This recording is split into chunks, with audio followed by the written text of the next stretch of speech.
दोस्तों, आओ सीखिए आज की चैनल में आप सभी का स्वागत है। मेरा नाम कनक है और आज की क्लास आपके लिए बहुत इम्पोर्टेंट है।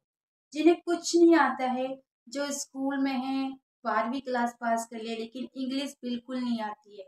शर्म आती है कि किसी के पास कोचिंग जाके कैसे बताएं कि बिल्कुल जीरो से सीखना है। या फिर अगर आप जॉब करते हैं और आपको इंग्लिश बिल्कुल भी नहीं आती है और आप परेशान है कि मैं इंग्लिश कैसे सीखूं, अगर किसी को बताऊंगा तो मुझ पे हंसेंगे। या फिर अगर आप हाउस वाइफ हैं और आपको इंग्लिश नहीं आती है लेकिन आप सीखना चाहते हैं ताकि आप अपने बच्चों को पढ़ा सकें, तो ये वीडियो आपके लिए।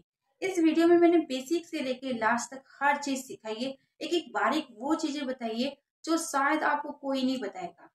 आप एक बार वीडियो को पूरा देख लीजिए, गारंटी से कहती हूँ आपकी इंग्लिश बहुत अच्छी हो जाएगी। यकीन नहीं आता है तो वीडियो देख के देखिए, आपको खुद पता चल जाएगा। वीडियो पूरा जरूर देखिएगा ताकि आपको अच्छे से सब चीज समझ में आए। चैनल को सब्सक्राइब कर लीजिएगा। जिन्होंने चैनल को सब्सक्राइब नहीं किया है तो कर लीजिए, क्योंकि इसमें मैं पार्ट 1 से लेके एंड तक आपको सारे पार्ट सिखाऊंगी और पूरी गारंटी से कहती हूँ कि इस बार आपको इंग्लिश सिखा के ही छोड़ूंगी। तो प्लीज इस बार आपको भी मेरा साथ देना और इंग्लिश अच्छे से सीखनी है। तो चलिए, सबसे पहले देखिए आपको आनी चाहिए ABCD। यहाँ पर मैं बिल्कुल जड़ से सिखाऊंगी, एक एक चीज को ऐसे बताऊंगी कि आपने कभी इस तरीके से सीखा ही नहीं होगा। तो सबसे पहले याद रखिएगा, दो तरीके के लेटर्स होते हैं। पहला होता है कैपिटल लेटर यानी कि बड़े अक्षर, और दूसरा होता है स्मॉल लेटर यानी कि छोटे अक्षर। तो ये दोनों आपको जो अक्षर है यानी कि दोनों लेटर्स हैं आपको पता होना चाहिए। छोटे लेटर और बड़े लेटर कौन से होते हैं, इनको कैसे याद करते हैं। उसके बाद चलिए आगे जान लेते हैं। जैसे आपको क्या करना है, पहले A से लेके Z तक याद करना है। छोटे भी और बड़े भी दोनों ही याद होने चाहिए। ऐसा ना हो कि सिर्फ बड़े लेटर याद है, छोटे याद नहीं है। तो दोनों को पहले आपको अच्छे से याद करना है, जब तक आपको ऐसे याद ना हो जाए कि आप कभी भी किसी को भी देख के बता दें कि इसको क्या पढ़ते हैं। ठीक है, जैसे कि यहाँ पर आपने पढ़ा A, B, C, D, E, F, G, H, I, J, K, L। इस तरीके से आपको पढ़ना है। M, N, O, P, Q, R, S, T, U, V, W, X, Y, Z। Z तक आपको कम से कम इतनी बार पढ़ना है जब तक आपको याद नहीं हो जाता। और सबसे अच्छा तरीका है कि अगर आप इसे पढ़े लेकिन पढ़ते पढ़ते लिखे भी, देख देख के लिखते भी रहें और पढ़ते भी रहें। इससे क्या होगा, आपको लिखना भी आ जाएगा और पढ़ना भी आ जाएगा। इसी तरीके से आपको छोटी ABCD में भी यही करना है। छोटी और बड़ी ABCD को दोनों को एक ही तरीके से पढ़ा जाता है, बस लिखा अलग तरीके से जाता है। तो इसका भी मैं आपको बताऊंगी कि आप कैसे दोनों को एक साथ याद कर सकते हैं। तो A से लेके Z तक आपको इसकी तरह इसको भी पढ़ लेना है। यहाँ पर देखिए मैंने हिंदी भी लिख रखी है, जिससे आपको पता चलता रहेगा कि किसको क्या पढ़ना है। ठीक है, उसके बाद चलिए हम इसका थोड़ा बारीकी से जान लेते हैं कि क्या है, कितने होते हैं, वगैरह वगैरह जो भी इसके रूल्स है। तो सबसे पहले देखिए ABCD में 26 वर्ड होते हैं यानी कि 26 लेटर्स होते हैं। और आ से लेके हा तक में 46 वर्ड होते हैं यानी कि जो क ख ग होता है इसमें 46 अक्षर होते हैं। तो ये आपको पता नहीं है लेकिन पता होना चाहिए। अब देखिए वोवल्स कितने होते हैं, 5 होते हैं यानी कि 5 हमारी मात्राएं होती हैं। और इन्हीं 5 वोवल से A, E, I, O, U, इन्हीं से आपकी सभी मात्राएं बनती है। या तो ये सिंगल होते हैं या फिर डबल होते हैं। देखिए सारी मात्राएं इन्हीं 5 वोवल से बनती है। तो कितने वोवल्स होते हैं, 5। उसके बाद 5 वोवल्स के बाद जो होते हैं हमारे बाकी सभी कॉन्सोनेंट होते हैं। अब यहाँ पर देखिए 5 वोवल्स होते हैं और 21 आपके कॉन्सोनेंट होते हैं। जैसे B से लेके Z तक यहाँ पर लिखा गया है, आप इसे चाहे तो कॉपी में भी लिख सकते हैं। चलिए अब हम आगे जान लेते हैं। तो ये आपको पता चल गया, इसके आगे का अब हम जान लेते हैं अब हमें क्या याद करना है। अब आपको क्या करना है, मुश्किल लेटर को अलग लिख लेना है, जिससे आपकी जो मुसीबत है वो थोड़ी कम हो जाए। क्योंकि क्या होता है, जो डिफ़िकल्ट होते हैं ना एक जैसे, उनको याद करना थोड़ा मुश्किल हो जाता है। जैसे बी को हम कंफ्यूज रहते हैं कि इसको बी बोलें या डी बोलें। तो आप पहले इनको अलग लिख लीजिए। मैंने आपके लिए पहले से अलग लिख दिया है ताकि आप आसानी से पहचान सकें। INUPQ, यहाँ पर मैंने हिंदी भी लिख दी है ताकि आप इसको अलग से याद कर सकें। क्योंकि क्या होता है कि जब भी बी लिखा होता है तो हमें लगता है कहीं ये डी तो नहीं है, है ना। और एन होता है तो हमें लगता है कहीं ये यू तो नहीं है। पी और क्यू में कन्फ्यूज़न रहता है कि पी है या क्यू है, तो आपको पता रहेगा कि पी का मुँह इस साइड होता है और क्यू का मुँह इस साइड होता है। जैसे नो की तरह होता है क्यू का मुँह, और पी का हमेशा उल्टी साइड रहता है। नो उल्टा लिखा जाएगा तो वो पी होगा। तो इस तरीके से कोई भी अंदाज़ा लगा के आप इन डिफ़िकल्ट को अलग से याद कर लीजिए। उसके बाद आपको देना है टेस्ट। अब देखिए, अब आप जब अच्छे से याद कर लेंगे ना, तो आपको खुद का टेस्ट लेना है। अब टेस्ट कैसे लेना है? पहले जितनी भी बड़ी एबीसीडी और छोटी एबीसीडी है, पहले आपको एक दोनों में से एक का टेस्ट लीजिए। जैसे पहले आपने बड़ी एबीसीडी का टेस्ट ले लिया क्योंकि ये ईज़ी होती है। तो आपको क्या करना है, मैंने यहाँ पर जैसे एबीसीडी लिखी है ना, मैंने ये बीच में से लिखी है, यानी कि ए से लेके जेड तक नहीं है तो जेड तक ही, लेकिन आगे पीछे है। जैसे ए, एस, डी, एफ। अब जैसे मैं जब बच्चों को पढ़ाती हूँ तो मैं बच्चों का कैसे टेस्ट लेती हूँ, मैं इसी तरीके से लिख लेती हूँ। और बच्चों का टेस्ट जब उन्हें एबीसीडी अच्छे से याद हो जाती है ना, तो फिर मैं पूछती हूँ इसको क्या पढ़ेंगे, ए, इसको क्या पढ़ना है, एस, इसको क्या पढ़ना है, डी, इसको क्या पढ़ना है, एफ। तो जब बच्चे को इस तरीके से याद हो जाता है कि वो बीच में से भी बता सकता है, तो समझ लीजिए कि उसको एबीसीडी अच्छे से याद हो गई है। इसी तरीके से आपको भी इसको कॉपी में लिख लेना है और फिर आपको देखना है कि क्या आप इसे बीच बीच में से सही बोल पा रहे हैं या नहीं। अगर आप इसे सही बोल पा रहे हैं तो आपको याद हो गया है, और अगर आप सही नहीं बोल पा रहे हैं तो अभी आपको याद नहीं है। फिर आपको दोबारा से ए से लेके जेड तक अच्छे से याद करना है। ऐसे ही आपको छोटी एबीसीडी में करना है। इसको आप कॉपी में लिख लीजिए और इसको आप बीच बीच में से बोलिए। जैसे ए, एस, डी, एफ, एच, 2 बार लिख गया है, जे, के, एल, जेड। तो इस तरीके से आपको इसको भी याद होना चाहिए। जब ये दोनों आपको इस तरीके से याद हो जाती है तो समझ जाइए कि आपकी एबीसीडी बिल्कुल पक्की हो गई है। क्योंकि अगर आप एबीसीडी में गलती करेंगे तो कहीं से भी आप याद नहीं कर सकते हैं। तो ये याद हो गया। अब हम आगे जान लेते हैं। फिर मैं बच्चों का एक और टेस्ट भी लेती हूँ।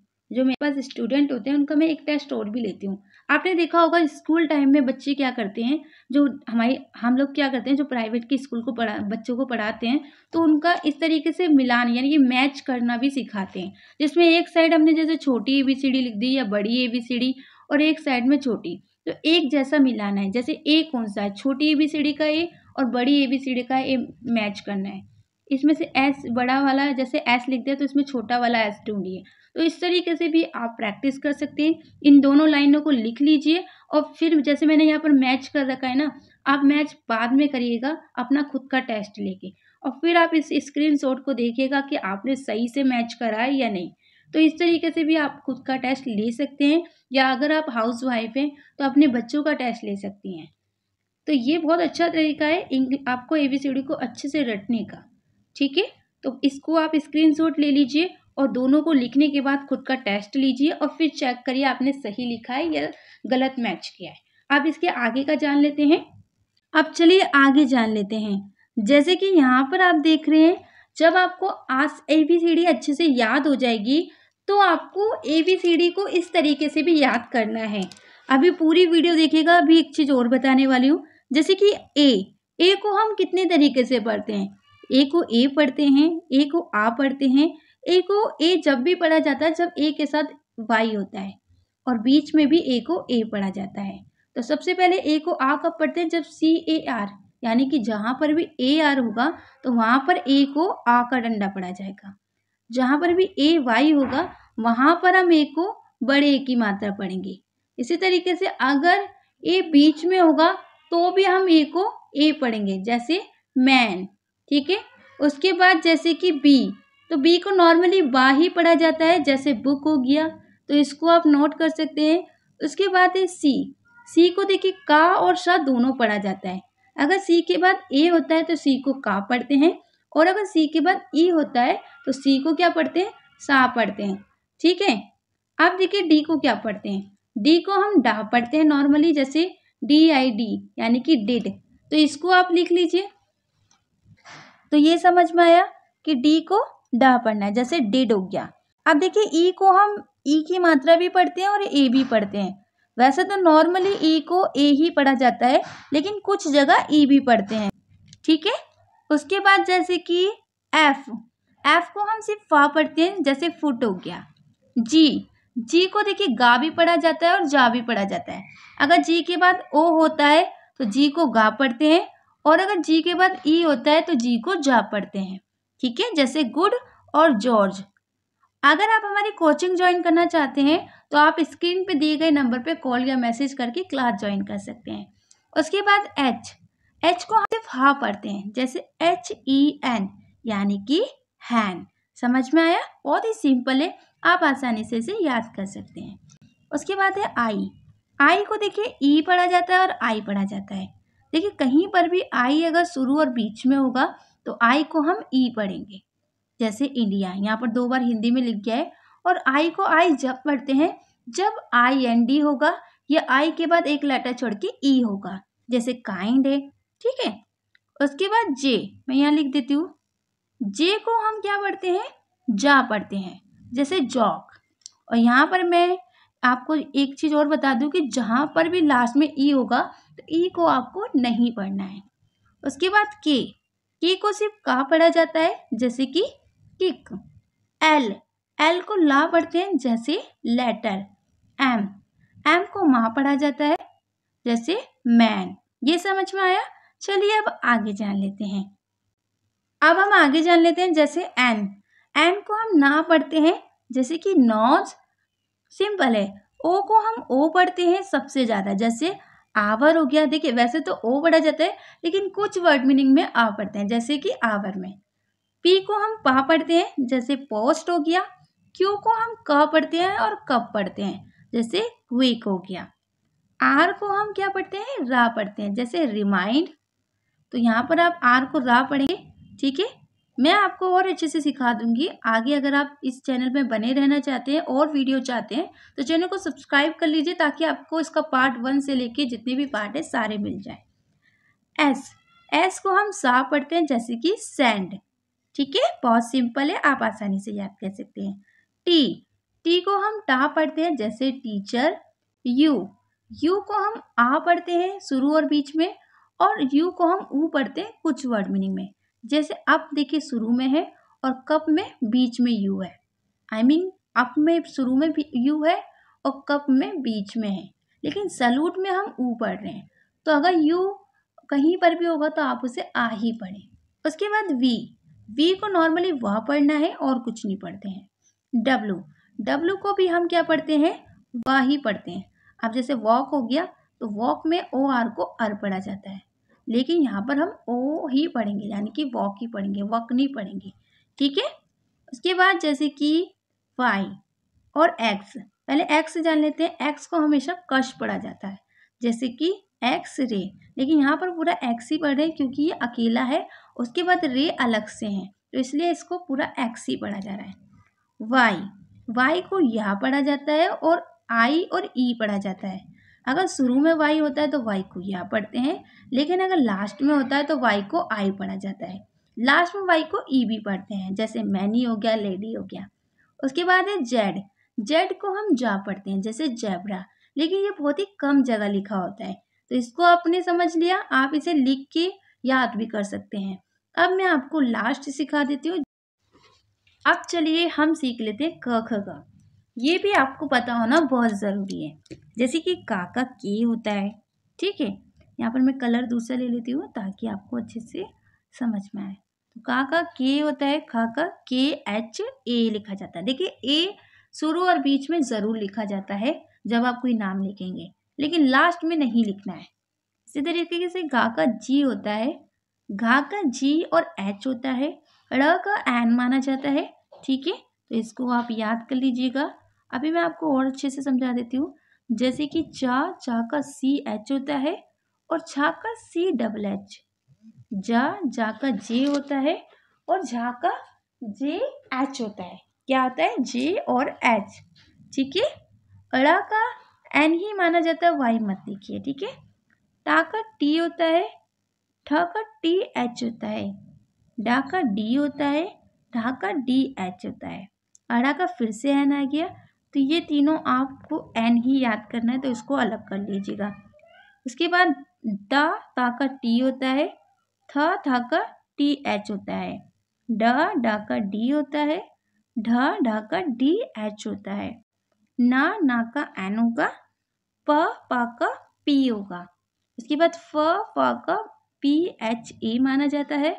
वा का वी। देखिए ए आपकी मर्जी है लगाना या नहीं लगाना, लेकिन जब आप नाम लिख रहे हैं तो आपको शुरू और बीच में ए लिखना ही होगा, पर लास्ट में नहीं लिखना है। तो अभी आप ए नहीं भी लिखेंगे तो चल जाएगा।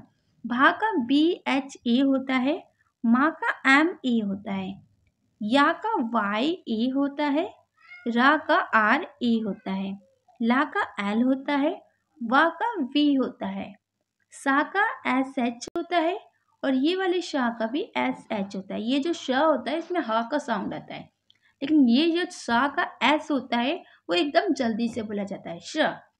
ऐसे हा का H होता है। ये जो तीन है ये होते हैं संयुक्त, यानी कि इसका अर्थ होता है कि जब दो अक्षर एक साथ लिखे जाते हैं तो हम उन्हें संयुक्त बोलते हैं। जैसे कि इसको हम कश पढ़ते हैं, यानी कि का के और शा का SH, तो इसको क्या पढ़ेंगे, क श। तो इसीलिए क और शा को मिला के लिखा गया है। इसी तरीके से त्र। अब देखिए त्र के लिए आपको क्या लिखना होता है, यहाँ पर मैं लिख देती हूँ। कहीं पर भी अगर इसका क्या होता है, कश। कश यानी कि का प्लस शा, तो ये दो अक्षरों से मिलके बना है, का और शा से, तो का के और शा का SH। इसी तरीके से त्रा। आप देखिए त्रा के लिए क्या लिखते हैं, ता और रा, ये भी दो से मिलके बना है, पहले ता फिर प्लस रा, तो ता का क्या हो गया टी और रा का आर, यानी कि तिरा। ठीक है। उसके बाद है ज्ञा। ज्ञा का भी दो अक्षरों से मिलके बना ज्ञा और या, यानी कि ज्ञा का जी और या का वाई। समझ में आया। चलिए अब आपको अच्छे से आ गया होगा। अब इसकी मात्राएं मैं आपको समझा देती हूँ। अब यहाँ पर हम समझ लेते हैं मात्राएं। जैसे आ के लिए ए लिखा जाता है, और बड़े आ के लिए या तो डबल ए लिख सकते हैं या सिर्फ ए भी लिख सकते हैं, वो आपके ऊपर डिपेंड करेगा। छोटे ई के लिए आई लिखा जाता है, और बड़े ई के लिए डबल ई और आई दोनों लिख सकते हैं। देखिए ज़्यादातर लास्ट में चाहे बड़ी ई की मात्रा हो चाहे छोटी, ज़्यादातर आई ही लिखा जाता है। उसके बाद ऊ की मात्रा के लिए यू लिखा जाता है, और बड़े ऊ की मात्रा के लिए भी या तो आप डबल ओ लिख सकते हैं या यू लिख सकते हैं, क्योंकि आजकल हम बड़े ऊ की मात्रा के लिए भी छोटे ऊ का यूज़ कर रहे हैं, क्योंकि हम जल्दी से बोलते हैं, और जो भी लेटर जो भी मात्रा जल्दी से बोली जाती है वो हमेशा छोटी कहलाती है। तो आजकल छोटी बड़ी दोनों एक ही जैसे बोली जाती है, तो इसलिए दोनों में से कोई सा भी लिख सकते हैं, बट छोटी के लिए आपको वही लिखना है जो लिखा गया है। ठीक है। उसके बाद ए के लिए ई लिखना है, और बड़े ए के लिए ए आई लिखना है। ओ के लिए आपको ओ लिखना है, और बड़े ओ के लिए ए यू लिखना है। अन के लिए आपको एन लिखना है, और अह, ये जो दो बिंदी है इसका मतलब क्या होता है, हा, यानी कि इस हा के लिए दो बिंदी लगाई जाती है, और इसलिए हम यहाँ पर एच लिखते हैं। इसी तरीके से जो अं की बिंदी एक ऊपर है उसका मतलब क्या होता है, ना या फिर माँ। अगर अन बोला जा रहा है तो एन लिखेंगे, और अगर अम बोला जा रहा है तो एम लिखेंगे। इसका पार्ट 2 देखने के लिए आप मुझे कमेंट कर सकते हैं कि हमें पार्ट 2 चाहिए, और 9 बजे रेगुलर हमारी क्लास आती है। अगर आप कोचिंग ज्वाइन करना चाहते हैं तो आप आसानी से कोचिंग ज्वाइन कर सकते हैं, जिसमें आपको बहुत चीज़ें मिलेगी, साथ में आपकी 100% गारंटी से हम इंग्लिश सिखाएंगे। तो चलिए बाकी कल सीखेंगे।